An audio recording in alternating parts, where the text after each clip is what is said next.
Hello students, welcome to Atul sir commerce classes. Students, जैसे कि आपको पता ही है कि हम आपके लिए क्लास 12th का बिजनेस स्टडीज का एक ऐसा कोर्स लेके आए हैं जिसके अंदर कि हम 100 डेज के अंदर और 100 लेक्चर्स के अंदर आपको 12th बिजनेस स्टडीज का पूरा सिलेबस कवर करवाएंगे। तो स्टूडेंट्स, हम अभी तक 5 दिन का टॉपिक कवर कर चुके हैं। स्टूडेंट्स, आज हमारा है 6th day.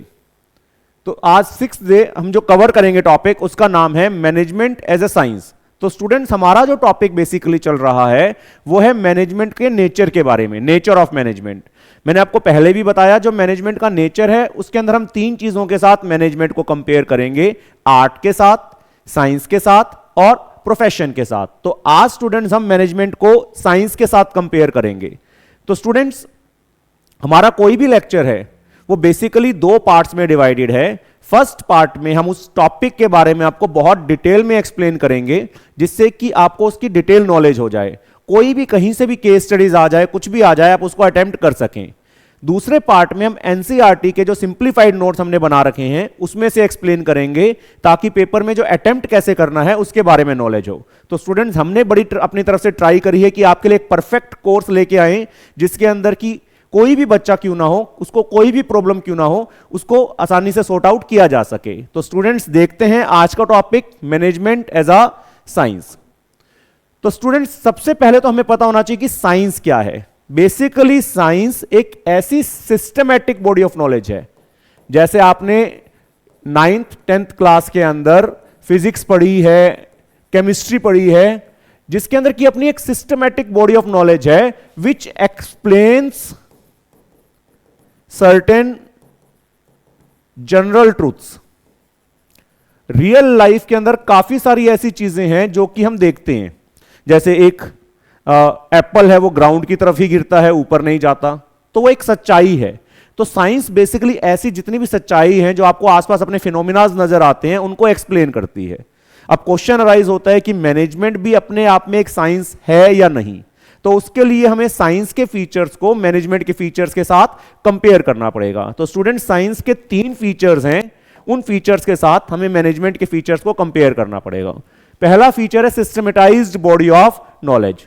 Systematised body of knowledge का मतलब है अपने प्रिंसिपल्स होना, अपने कंसेप्ट्स होना, अपनी थ्योरीज होना।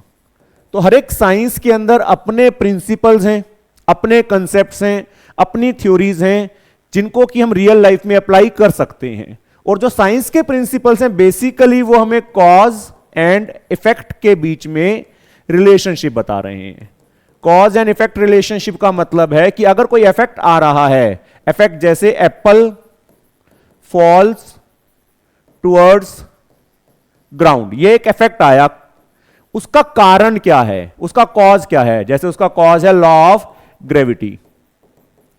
तो साइंस के अंदर एक अपनी सिस्टमेटाइज्ड बॉडी ऑफ नॉलेज है, जिसके अंदर अपने प्रिंसिपल्स हैं जो कि हमें कॉज और इफेक्ट के बीच में रिलेशनशिप एक्सप्लेन करते हैं कि अगर ये इफेक्ट आ रहा है तो उसके पीछे कारण क्या है। बेसिकली साइंस हमें हर एक चीज का कारण बता रही है कि इसके पीछे रीजन क्या है। अब क्वेश्चन अराइज होता है, जैसे साइंस में अपनी एक सिस्टमेटाइज्ड बॉडी ऑफ नॉलेज है, क्या मैनेजमेंट में भी अपनी एक सिस्टमेटाइज्ड बॉडी ऑफ नॉलेज है? तो आंसर है यस। मैनेजमेंट के अंदर भी जब हम साइंस को मैनेजमेंट के साथ कंपेयर करते हैं, तो मैनेजमेंट में भी अपनी एक सिस्टमेटाइज्ड बॉडी ऑफ नॉलेज है। मींस मैनेजमेंट के अंदर भी अपने प्रिंसिपल्स हैं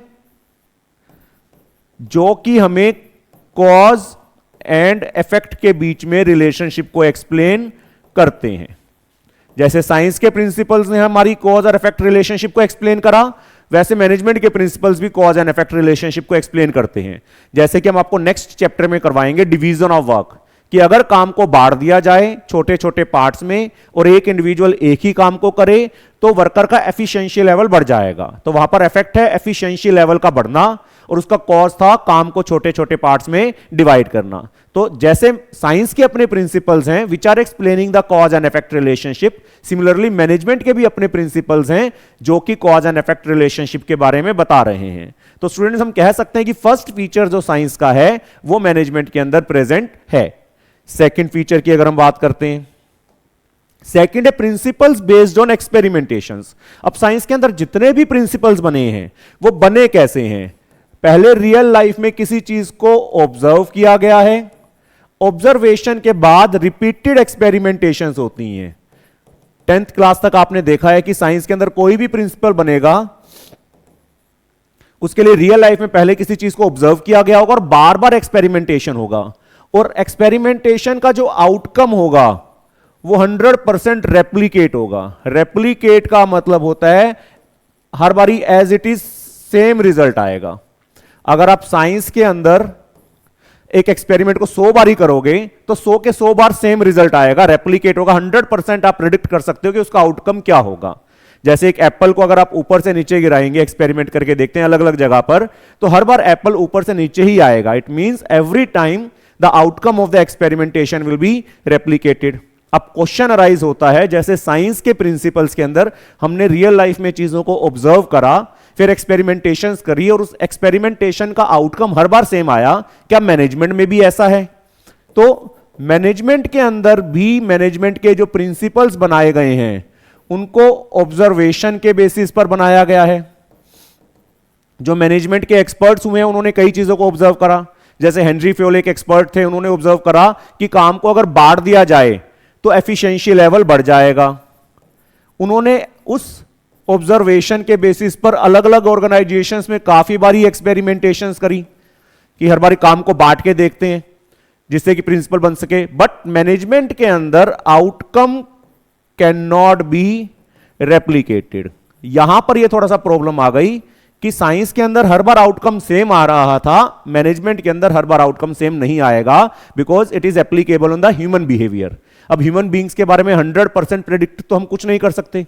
अब मैंने आपको एग्जांपल दिया, काम को बांट दो, एक इंडिविजुअल को एक ही काम दो तो उसकी एफिशिएंसी बढ़ जाएगी। बट कोई इंडिविजुअल वर्सेटाइल नेचर का है, डायनामिक नेचर का है, वो कहता है कि मैं तो एक काम को बार बार करके बोर हो गया और उसकी एफिशिएंसी बढ़ने की बजाय कम हो गई। इट मींस जैसे साइंस के अंदर रिजल्ट 100% रेप्लिकेट हो रहा था, 100% प्रिडिक्ट हो रहा था, मैनेजमेंट के अंदर जो एक्सपेरिमेंटेशन करी जाएंगी उनका आउटकम हर बार सेम नहीं आएगा, एक्सेप्शंस उसमें आ सकती हैं। तो ये फीचर जो हम कह सकते हैं साइंस का था वो मैनेजमेंट के अंदर प्रेजेंट नहीं है। देन लास्ट अगर हम साइंस के फीचर्स की बात करते हैं, universal validity means they are valid anywhere, they are valid anywhere in the world. आप कहीं पर भी जाओ, कहीं पर भी साइंस के प्रिंसिपल्स को अप्लाई करो, एज इट इज साइंस के प्रिंसिपल्स अप्लाई हो जाएंगे। जैसे कि एप्पल का ही आपको एग्जांपल दिया, it falls towards the ground, तो पूरे वर्ल्ड में एज इट इज अप्लाई होंगे, कहीं पर भी आपको उसको चेंज करने की जरूरत नहीं पड़ेगी। मैनेजमेंट के अंदर अगर हम बात करें तो मैनेजमेंट के प्रिंसिपल्स भी पूरे वर्ल्ड में अप्लाई तो होते हैं, but they have to be changed according to circumstances. हमें क्या करना पड़ेगा, हमें सर्कमस्टांसिस के अकॉर्डिंग मैनेजमेंट के प्रिंसिपल्स को चेंज करना पड़ेगा, तो उनकी जो वैलिडिटी है वो यूनिवर्सल नहीं है। जैसे कि एक फेयर रेम्यूनरेशन का प्रिंसिपल आता है कि हमें वर्कर्स को बड़ी अच्छी रेम्यूनरेशन देनी चाहिए, तो बड़ी ऑर्गेनाइजेशंस में तो वो अप्लाई हो जाएगा, बट छोटी ऑर्गेनाइजेशंस जो बहुत पैसा अर्न नहीं करती वो इतना अप्लाई नहीं होगा। तो we have to change management principles according to the circumstances. तो हम कह सकते हैं कि ये जो फीचर साइंस का है कि साइंस के फीचर्स प्रिंसिपल्स को आप कहीं पर भी जाओ अप्लाई कर दो, एज इट इज अप्लाई हो जाएंगे। मैनेजमेंट के प्रिंसिपल्स आप सोचें कि हम कहीं पर भी जाएं वो अप्लाई हो जाएंगे, ऐसा नहीं है, आपको सिचुएशन के अकॉर्डिंग चेंज करना पड़ेगा। तो कुछ साइंस के फीचर्स मैनेजमेंट के अंदर आ रहे हैं, कुछ नहीं आ रहे हैं, तो हम कह सकते हैं कि मैनेजमेंट जो है वो एक एग्जैक्ट साइंस तो नहीं है। जैसे फिजिक्स होती है, जैसे केमिस्ट्री होती है, वैसे परफेक्ट तो नहीं है, बट कुछ साइंसेस होती हैं जो इनएग्जैक्ट होती हैं, जैसे साइकोलॉजी है, वो इनएग्जैक्ट साइंस होती हैं। तो मैनेजमेंट को आप इनएग्जैक्ट साइंस से कंपेयर कर सकते हैं, बट मैनेजमेंट एग्जैक्ट साइंस नहीं है। तो स्टूडेंट्स अब देखते हैं आपकी एनसीईआरटी में क्या गिवन है। तो सबसे पहला systematised body of knowledge. Students ये जो क्वेश्चन आपने अटेम्प्ट करने हैं इसको आपने एनसीईआरटी के बजाय अगर ऐसे एक्सप्लेन करेंगे तो वो ज्यादा अच्छा है, बिकॉज हर एक पॉइंट को साथ साथ मैनेजमेंट के साथ कंपेयर करते जाएं, जिससे कि एग्जामिनर को भी पता चले कि हाँ स्टूडेंट को हर एक पॉइंट का पता है।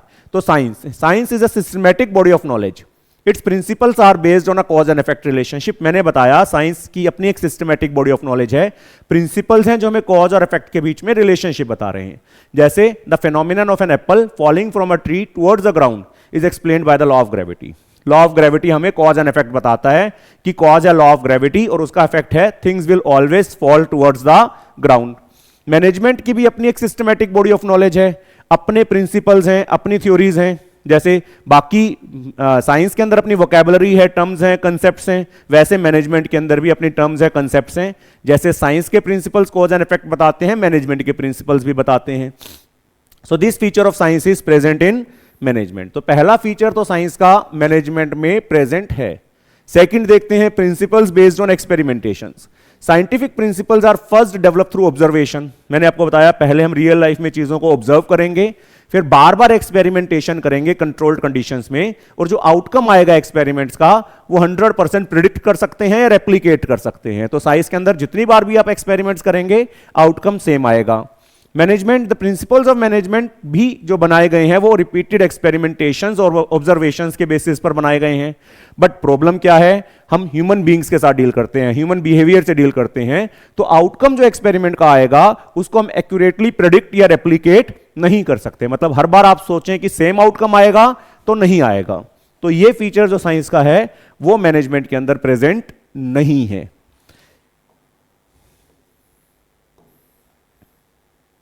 देन अगर हम थर्ड फीचर की बात करते हैं, यूनिवर्सल वैलिडिटी। साइंस के अंदर साइंटिफिक प्रिंसिपल्स है universal validity and application. Means science के प्रिंसिपल्स को आप वर्ल्ड में कहीं पर भी जाओ वो एज इट इज अप्लाई हो जाएंगे, आप उनको चेंज करने की नीड नहीं है।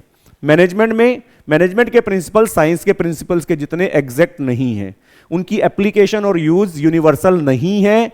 आप उनको सिचुएशन के हिसाब से चेंज आपको करना ही पड़ेगा। मैंने आपको एग्जांपल दिया फेयर रेम्यूनरेशन का, डिवीजन ऑफ वर्क बड़ी ऑर्गेनाइजेशंस में आप अप्लाई कर पाओगे, छोटी ऑर्गेनाइजेशंस में बहुत ज्यादा अप्लाई नहीं कर पाओगे। तो साइंस के प्रिंसिपल्स की यूनिवर्सल वैलिडिटी है, मैनेजमेंट के प्रिंसिपल्स की यूनिवर्सल वैलिडिटी नहीं है। तो ये फीचर भी साइंस का मैनेजमेंट में प्रेजेंट नहीं है। तो लास्ट बेसिस पर या लास्ट टॉपिक के एंड में आपने कंक्लूजन देना है स्टूडेंट्स। कंक्लूजन का भी हाफ मार्क या 1 मार्क होता है।